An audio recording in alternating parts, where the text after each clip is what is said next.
శ్రీ గురుభ్యో నమః. ఈరోజు రథసప్తమి.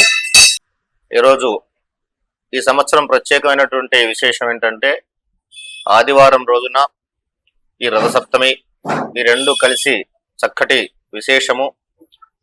ఈ రథసప్తమి రోజున ఎవరైతే సూర్యోదయానికి ముందే నిద్రలేచి చక్కగా స్నానం చేసి ముఖ్యంగా 7 జిల్లేడు ఆకులు తీసుకొచ్చి ఆ జిల్లేడు ఆకులతో శిరస్సు పైన ఒకటి, 2 భుజముల పైన, 2 మోకాళ్ల పైన, 2 కాళ్ల పైన పెట్టుకొని, ఇంకా వీలైతే వాటిపైన రేగు పండ్లు పట్టుకొని శ్లోకంతో స్నానం చేసినట్లయితే, ఒక శ్లోకం ఉంది చెప్తాను, శ్లోకం కూడా. ఆ శ్లోకంతో కనుక స్నానం చేసినట్లయితే ఎటువంటి అనారోగ్యాలు ఉండకుండా సంవత్సరం అంతా కూడా చక్కగా ఆరోగ్యవంతంగా జీవిస్తారని చెప్పడంలో ఎటువంటి సందేహం లేదు.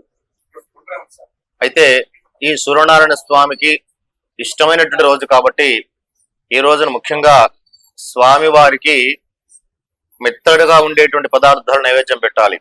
అంటే ఆవు పాలతో చేసినటువంటి బాగా ఉడికించినటువంటి పాయసం కానీ బెల్లం వేసి, అట్లాగే గోధుమ రవ్వతో ఉడికించినటువంటి నైవేద్యం కానీ స్వామివారి పెట్టాలి. దక్ష ప్రజాపతి యజ్ఞంలో ఈ సూర్యనారాయణ స్వామి పాల్గొనడం వల్ల అప్పట్లో వీరభద్రుడు ఈ సూర్యనారాయణ స్వామి వారిని పాల్గొన్నందుకు శిక్షగా స్వామివారికి పళ్ళు ఊడిపోయేట్టుగా కుట్టారని చెప్పేసి ఒక కథనం ఉంది. అందువల్ల స్వామివారి మెత్తడి పదార్థాలు మాత్రమే తినగలుగుతారని చెప్పేసి అంటే అప్పుడు మళ్ళా ఆ వీరభద్రుడిని సూర్యనారాయణ స్వామి వారు వేడుకుంటే అప్పుడు సూర్యనారాయణ స్వామి వారికి మళ్ళా వరం ఇచ్చాడు. ఈ రోజు వదులుకొని మళ్ళీ నీకు సంవత్సరం లోపల దంతాలన్నీ కూడా మళ్ళీ వచ్చి చక్కగా అన్ని పదార్థాలు తినగలుగుతావు అని చెప్పేసి వరం ఇచ్చాడు. అందువల్ల ఇది మహాపుణ్యక్షేత్రాలైనటువంటి తిరుమలలో కానీ, కదిరిలో కానీ, మంగళగిరి కానీ, అన్ని పుణ్యక్షేత్రాలు, ముఖ్యంగా ఆంధ్ర ప్రాంతంలో ఉన్నటువంటి శ్రీకాకుళం జిల్లాలో ఉన్నటువంటి అరసవెల్లి క్షేత్రంలో అయితే అద్భుతంగా వైభవోత్సవాలు జరుగుతూ ఉంటాయి. అందువల్ల ఈ సూర్యనారాయణ స్వామివారికి ఈ రోజు ఎవరైతే ఆరాధన చేస్తారో, స్వామివారికి ఎవరైతే ఎరుపు రంగు పూలతో నీరు తీసుకొని ఆ నీటితో అర్ఘ్యాన్ని ఇస్తారో వారికి కూడా చక్కటి ఆరోగ్యం కలుగుతుంది. ఈరోజు స్వామివారు అత్యంత తేజవంతంగా వెలుగుతూ ఉంటారు కాబట్టి ఈ రథసప్తమి రోజున స్వామివారిని అందరూ ఆరాధించి తద్వారా మీ యొక్క ఆరోగ్యాన్ని పొందవలసిందిగా కోరుతున్నాం.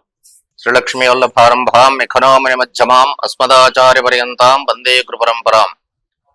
భక్తులకు చిన్న సూచన. ఈ నెల 31వ తేదీన శనిత్రయోదశి మహాపర్వదినం.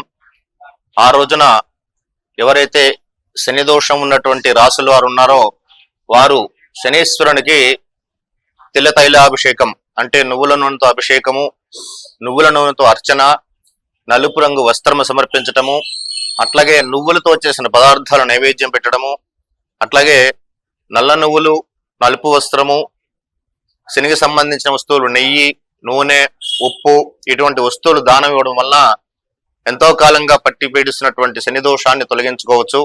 ముఖ్యంగా ఈ శనిత్రయోదశి రోజున మేషరాశి వారికి ఏలినాటి శని, అట్లాగే మీనరాశి వాళ్ళు కూడా ఏలినాటి శని, అట్లాగే కుంభరాశి వాళ్ళు కూడా ఏలినాటి శని 3 రాశుల వారికి ఉంది.